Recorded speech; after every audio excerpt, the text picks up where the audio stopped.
Bonjour à toutes et à tous les amis et bienvenue dans cette Raw Review et nous allons ensemble revenir sur un épisode très intéressant puisqu'il suit cette polémique Cody Rhodes, Roman Reigns, The Rock. Est-ce qu'on va en savoir plus durant cet épisode de Raw? C'est ce que nous allons voir ensemble avec cet épisode qui a lieu cette semaine du côté de Saint-Louis dans le Missouri.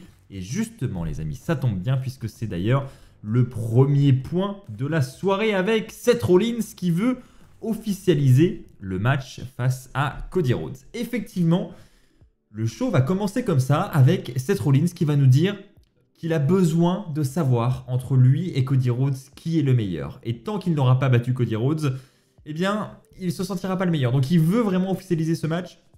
Et en gros, il va nous faire comprendre qu'il veut que Cody Rhodes vienne maintenant sur le ring pour officialiser la rencontre à WrestleMania 40. Maintenant qu'on sait qu'il n'a pas choisi Roman Reigns, on veut que Cody officialise le match face à Rollins. Donc la musique ensuite de Cody Rhodes va retentir, il va entrer.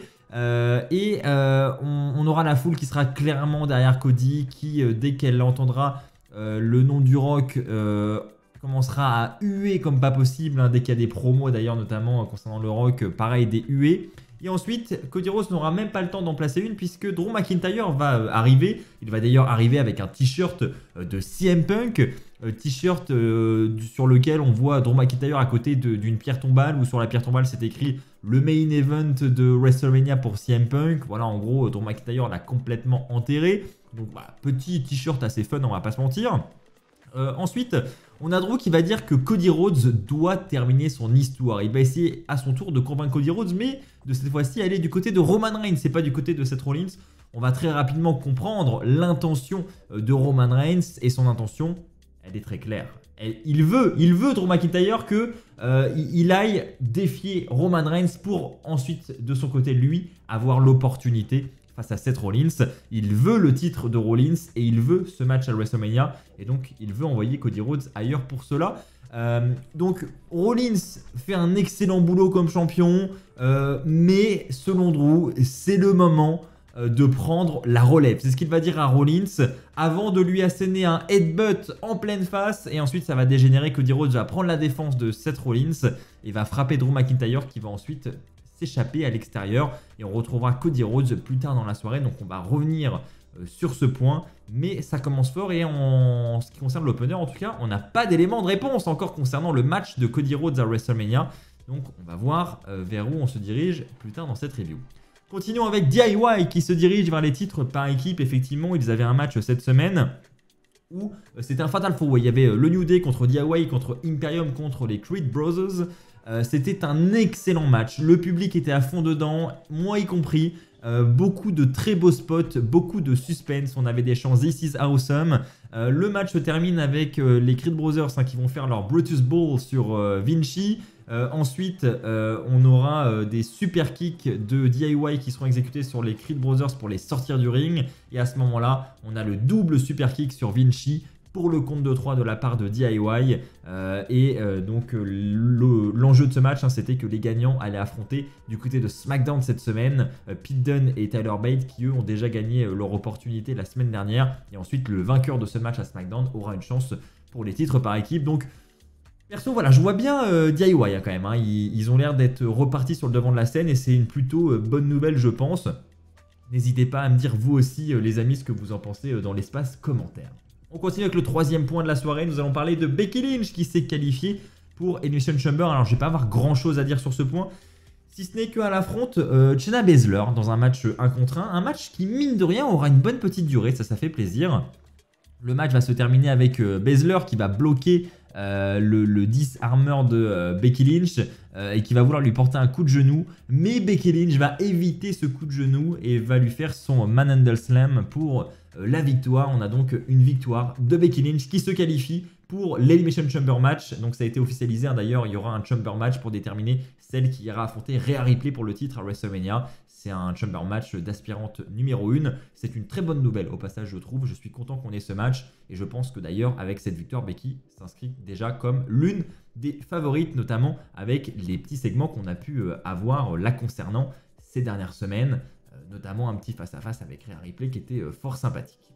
On continue, 4e point de la soirée en parlant de Rhea Ripley. Et ben, elle veut Nia Jax. Elle va débarquer sur le ring, visiblement. En tout cas, d'après Adam Pearce, c'était pas forcément prévu. C'était pas forcément prévu, puisqu'il va rapidement intervenir. Mais avant ça, on a quand même Rhea Ripley qui va nous dire que elle veut Nia Jax. Enfin voilà, elle est là pour ça, donc elle demande à Nia Jax de venir. Mais Adam Pearce va débarquer et va dire: écoute, je comprends que tu veux Nia Jax. J'ai préparé quelque chose pour toi. Je vais donner un match de championnat à Nia Jax à Elimination Chamber. Comme ça, tu pourras régler ça à Elimination Chamber. Alors, Rhea dit très bien, mais elle veut quand même Nia Jax. Nia Jax va ensuite arriver. Adam Pearce va tenter de l'arrêter sans succès. Nia Jax va monter sur le ring. Et à ce moment-là, Nia Jax va clairement s'en prendre à Rhea Ripley. Elle va enchaîner les coups. Elle va en terminer d'ailleurs avec son Banzai Drop. Et on a donc une célébration ensuite de Nia Jax qui a clairement pris l'avantage sur Rhea Ripley.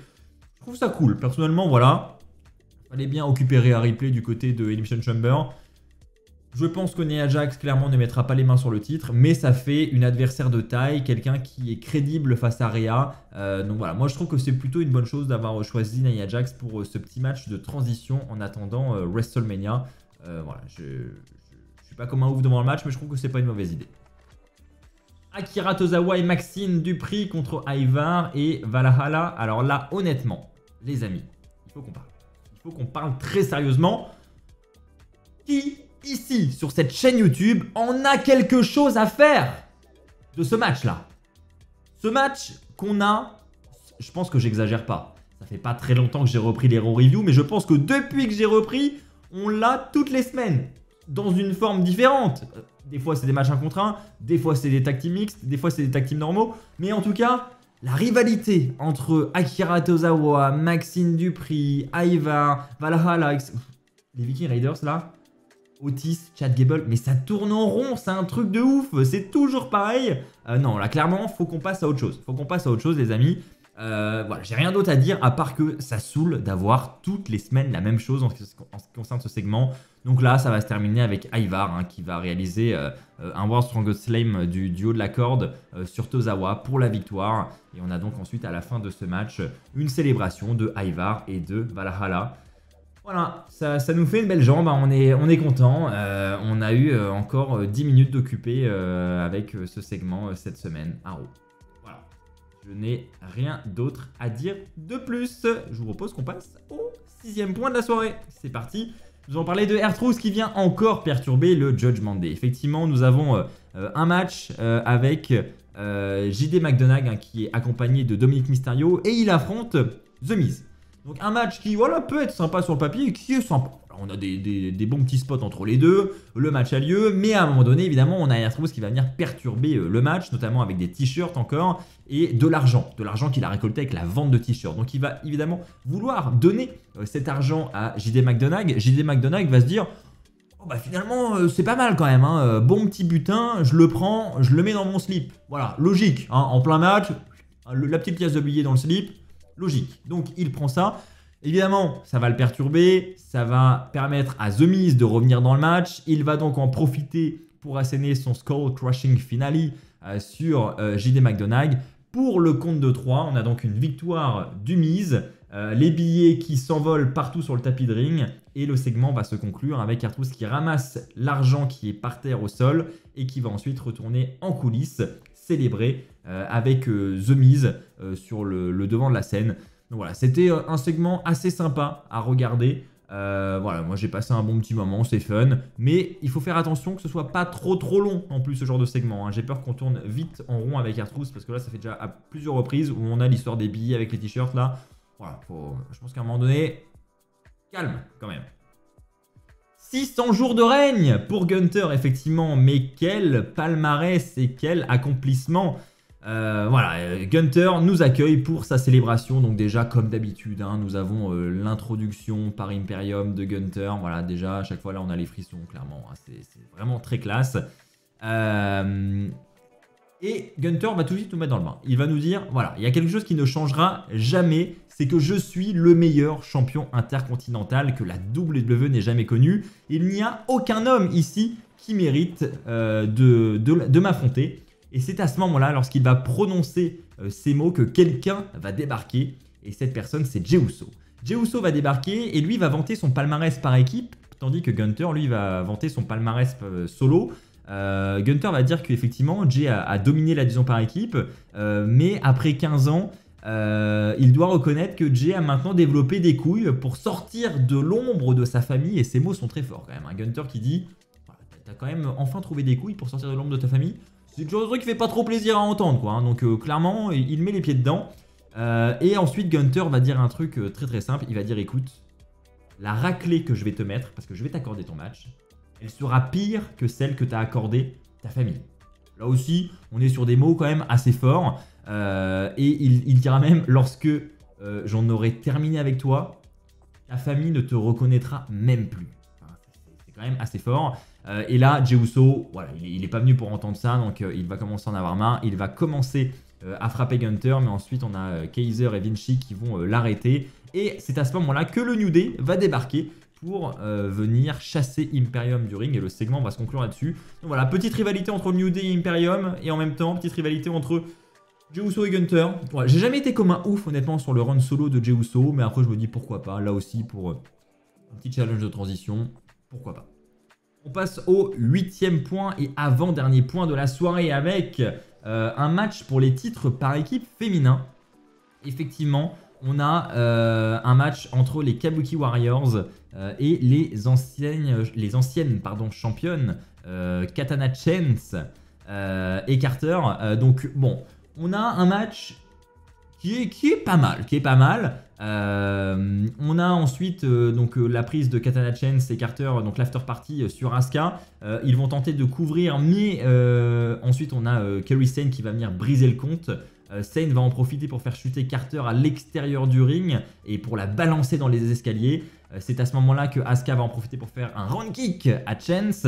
Sane va prendre le tag et elles vont toutes les deux faire l'elbow drop sur les anciennes championnes pour conserver leur ceinture. Voilà, c'était un petit match où voilà, il n'y a pas grand chose en plus, mais ça faisait plaisir d'avoir le petit rematch pour les anciennes championnes. N'hésitez pas encore une fois les amis à me dire ce que vous en avez pensé dans l'espace commentaire. Et il est temps, si vous le voulez bien, de passer au dernier point de la soirée avec ce bull rope match rendu célèbre par le père de Cody. Et donc Cody était là pour honorer son père en participant à ce match à stipulation face à Shinsuke Nakamura. Donc comment s'est déroulé le match, pardon. On a à la fin du combat Cody qui va se préparer pour frapper Nakamura avec la cloche de cette corde qui les relie tous les deux, mais Nakamura va l'asperger avec son Red Mist. Cody va arriver à le bloquer tout de même et à lui faire un Crossroads. Nakamura suite à ça va repousser Cody et le frapper avec la cloche à son tour.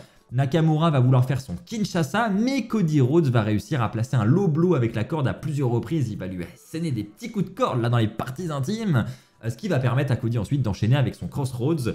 Cody va célébrer la victoire, mais rapidement, Drew McIntyre va arriver par derrière et le show va se terminer avec un Drew qui attaque Cody Rhodes et qui ensuite célèbre sous les huées de la foule. Voilà, c'était une manière très particulière de conclure Raw. Donc ce qu'on comprend derrière tout ça, pour répondre un peu au titre de la vidéo, est-ce que Cody finalement va rester du côté de Reigns, va partir du côté de Rollins? On voit qu'à court terme, il semble se diriger quand même dans une rivalité avec Drew McIntyre. Alors est-ce que, honnêtement, le plan qui semble se dégager là, qui serait le plus cohérent au vu de ce qui s'est passé, ça serait un Cody qui est en rivalité avec Drew McIntyre, un match qui va se terminer plus ou moins clean du côté de Ciampa, qui pourrait nous mener ensuite à un match triple menace entre Seth Rollins, Drew McIntyre et Cody Rhodes à WrestleMania. Voilà, moi je le vois comme ça. Mais voilà, il y a des news qui sont tombées là dans l'après-midi qui nous disent que tout le scénario autour de Cody Rhodes est 100% un work. C'est le Wrestling Observer Radio qui nous donne cette info. Ça voudrait donc dire que tout ça fait partie du scénario, que Cody serait peut-être pas au final si loin de The Rock et de Roman Reigns, que voilà, quand Triple H il a donné la victoire du Rumble à Cody Rhodes, il savait vraiment ce qu'il faisait. Donc voilà. Est-ce que tout peut encore changer du côté de la conférence de presse ce jeudi? Évidemment, on en parlera sur cette même chaîne YouTube, mais pour l'instant, au vu de ce qui s'est passé à Raw, ça reste mon point de vue. Vous allez me dire ce que vous en pensez dans les commentaires. Mais moi, j'ai quand même l'impression qu'il va réellement aller du côté du titre poids lourd. Et si je me trompe, bien joué la WWE parce que on y a vraiment cru. Et c'est ce qu'on demande, à être surpris. Et il faut savoir aussi que Cody a tweeté suite à cet épisode de Raw. Il a mis qu'il appréciait la passion des fans. Il remercie tout le monde. Mais il termine en disant « Faites-moi confiance ». Alors, tweet assez énigmatique. Que veut-il dire par là? Ça, l'avenir nous le dira. Et petit point important que je n'ai pas précisé, on a également Sami Zayn, juste avant ça, qui a eu un petit spot en coulisses où on voit qu'il va revenir sur le devant de la scène, très certainement en participant au Chamber Match ou à quelque chose comme ça. Peut-être que d'ailleurs Drew McIntyre et Cody vont eux aussi participer à ce Chamber Match. Enfin, je ne sais pas comment ils vont mettre ça en place. Mais Sami, dans une promo, a dit que voilà, il y a eu le chapitre 1 lorsqu'il affrontait la Bloodline, qu'il avait le public à domicile chez lui et tout, que tout le monde était derrière lui. Il y aura le chapitre 2 prochainement. Donc voilà, Sami nous tease un retour sur le devant de la scène. Ça, c'est pas forcément une mauvaise nouvelle non plus. J'attends là aussi votre avis, les amis. Que pensez-vous de ce qui s'est passé dans ce main event? Est-ce que selon vous, Cody va rester du côté du titre de Seth Rollins? Ça m'intéresse. Et avant de conclure cette review de Raw, les amis, je voulais vous parler de WFFexperience.fr. Vous êtes désormais déjà plus de 25 à avoir rejoint cette petite association qu'on a créée avec Grégoire qui permet de rassembler les fans. Si vous aussi, les amis, vous êtes un petit peu seul dans votre passion à la vivre seul au quotidien, le but de l'association WFF Experience, c'est justement de vous rassembler, de vous inviter sur un salon de discussion privé avec d'autres fans qui eux aussi sont membres de l'association. Voilà, vous avez des profils des membres avec leur ville comme ça pour essayer de trouver des membres qui sont proches de chez vous pour pourquoi pas ensuite vous rencontrer, pour ensuite regarder les shows ensemble. Voilà, il y a des belles histoires qui peuvent naître comme ça et c'est l'objectif de l'association. En plus de ça, nous on organise des tas d'événements. On a prévu une watch party pour l'Elimination Chamber. On a prévu de vous organiser des petits événements sympas en France, notamment aux alentours du show de Backlash, des activités qui seront liées voilà, à la WWE. On vous fera des trucs vraiment sympas pour qu'on s'amuse tous ensemble. Ce sera exclusivement réservé aux membres de l'asso. Donc je vous invite les amis à rejoindre l'association si déjà vous voulez soutenir le projet et si en plus vous voulez participer à tout ça. Et le top du top, le must, c'est qu'on vous organise également des packs de voyage pour vous emmener avec nous. On vous accompagnera pour ceux qui veulent. Il y a seulement 10 places disponibles avec un premier voyage prévu pour Money in the Bank du côté de Toronto cet été. Le site internet est dans la description, il est également affiché sur cet écran, c'est wffexperience.fr. Je vous mets le lien pour rejoindre l'association dans la description. Voilà, je ferme cette petite parenthèse. Merci à tous d'avoir regardé cette review de Raw, j'espère qu'elle vous aura plu. Si c'est le cas, comme d'habitude, pouce bleu, n'oubliez pas de vous abonner, on se retrouve très vite. Et d'ici là, portez-vous bien, n'oubliez pas, vous êtes toujours très fiers d'être fan de catch. Bye bye tout le monde!